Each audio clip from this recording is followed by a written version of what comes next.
ఏలియాని అందరూ వదిలేశారు. ఏలియాను చంపడానికి అందరూ ప్రయత్నం కూడా చేశారు. ఏలియా ఒకగానొక దినమందు నేను చనిపోతాను అని డిప్రెషన్లోకి వెళ్ళిపోయాడు.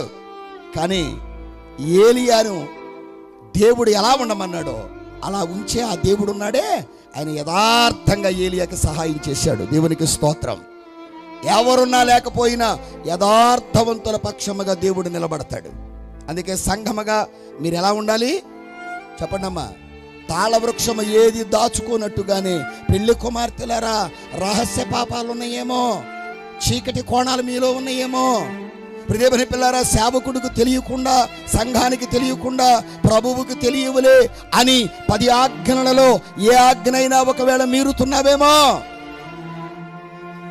నీ ఇంటిలో ఉన్నటువంటి నీ భర్త, నువ్వు ఫలానా వారి ఇంటికి వెళ్ళడం నాకేమాత్రం ఇష్టం లేదు, నువ్వు ఫలానా వస్త్రం ధరించడం, ఆ రంగు అంటే నాకు అసలు ఎలర్జీ అంటే, నువ్వు నీ వస్త్రం యొక్క మీద ఉన్న అభిప్రాయాన్ని మార్చుకున్నావా లేదా?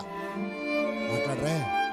ఆ ఇంటికి వెళ్ళొద్దు అన్నప్పుడు మీ అమ్మకి ఫోన్ చేసి ఉంటావు, అమ్మా ఏంటో ఈయన ఎవరితో మాట్లాడొద్దు అంటాడు, వాళ్ళ ఇంటికి వెళ్ళొద్దు అంటాడు అంటే, అబ్బాయి చెప్పినట్టు చెయ్యమ్మా. మాట్లాడరే. చేయకపోతే ఏమవుద్ది? మాట్లాడలేదు. గొడవ వచ్చుద్ది అంటున్నాయమ్మా. నిజమే. దేవుని పిల్లారా, ఇప్పుడు గొడవ పడుతున్నాడు పక్కింటోడని గోడ కట్టాడంట. అసలు ఆడు బుద్ధే గొడవ పడతాం, గోడ దూకొచ్చి గొడవ పడుతున్నాడు.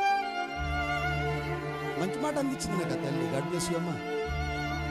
ఇప్పుడు గొడవ పడే బుద్ధి ఉన్నవాడు నువ్వు గోడ కట్టినా అక్కడగా అవుతాడా? ఇప్పుడు నేను అడుగుతున్నా, నాకు వాళ్ళతో మాట్లాడటం ఏమీ ఇష్టం లేదు అని చెప్పినప్పుడు నువ్వు నీ అభిప్రాయాన్ని మార్చుకున్నావు, నీ అభిరుచులు మార్చుకున్నావు, నీ అలవాట్లు మార్చుకున్నావు. ఎందుకని? శాశ్వతమైనది నాకు ఆ ఇల్లే అని. అలాగే రేపు శాశ్వతం ఎవరి దగ్గర ఉండాలి? ఉండాలవుద్దా?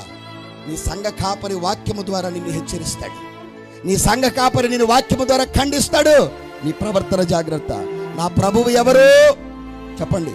పాపము లేని పాప రహితుడు, యథార్థవంతుడు. నాలో పాపం ఉన్నదని మీలో ఎవరైనా చెప్పగలరా? దేవుడికే మహిమ కలుగును గాక. అందుకే మీ అందరికీ చెప్తున్నా, దిద్దుకున్నావా దీర్ఘాయుష్మంతులు అవుతాం, దిద్దుకోకపోతే దీర్ఘకాల చింతలో ఉండిపోతాం. అందుకే మిమ్మల్ని ఏం చేయండి, ఇక్కడ ఉండగానే సరిదిద్దుకోండి.